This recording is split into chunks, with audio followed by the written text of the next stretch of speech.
تو آج ہم بات کرنے والے ہیں ایک بہت ہی دلچسپ تجویز پر، یعنی مسلم اکثریتی ریاستوں کے لیے ایک متحدہ تنظیم کا خیال۔ یہ میجر ریٹائر طارق محمود کے ایک تفصیلی مسودے پر مبنی ہے، تو آئیے دیکھتے ہیں کہ اس میں کیا ہے۔ دیکھیے، یہ جو الفاظ ہیں یہ سیدھا مسودے کی تمہید سے لیے گئے ہیں، اور یہی اصل میں پوری تجویز کی آپ کہہ سکتے ہیں جان ہے۔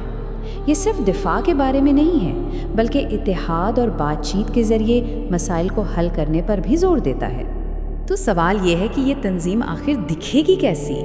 چلیں اس کو ایک ایک کر کے جوڑ کر دیکھتے ہیں، اس کی بنیاد سے لے کر اس کے سب سے طاقتور نظاموں تک۔ تو جیسے کسی بھی بڑی عمارت کی شروعات اس کی بنیاد سے ہوتی ہے، بالکل اسی طرح ہم بھی پہلے ان بنیادی اصولوں اور مقاصد کو دیکھیں گے جو اس پوری تنظیم کا بوجھ اٹھائیں گے۔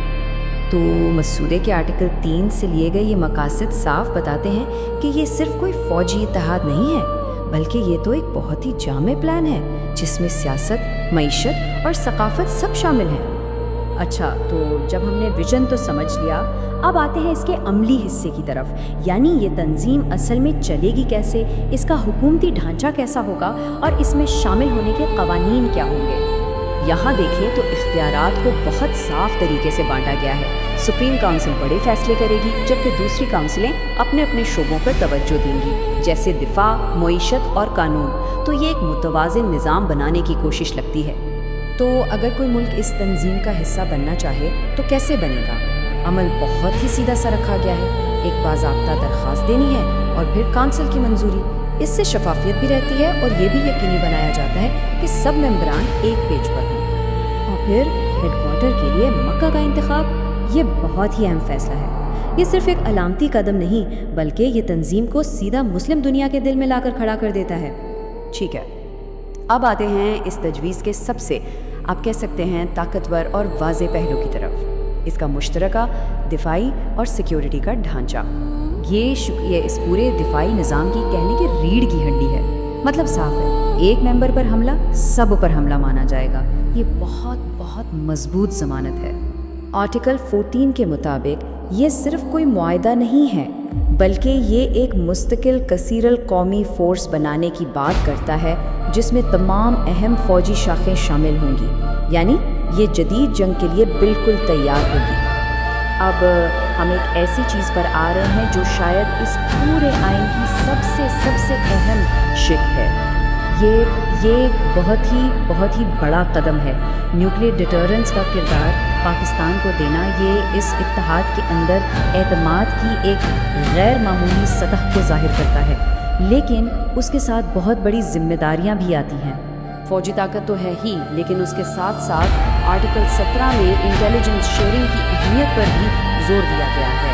یہ چیز ایک متحدہ سیکیورٹی محاذ کے تصور کو اور بھی مضبوط کرتی ہے۔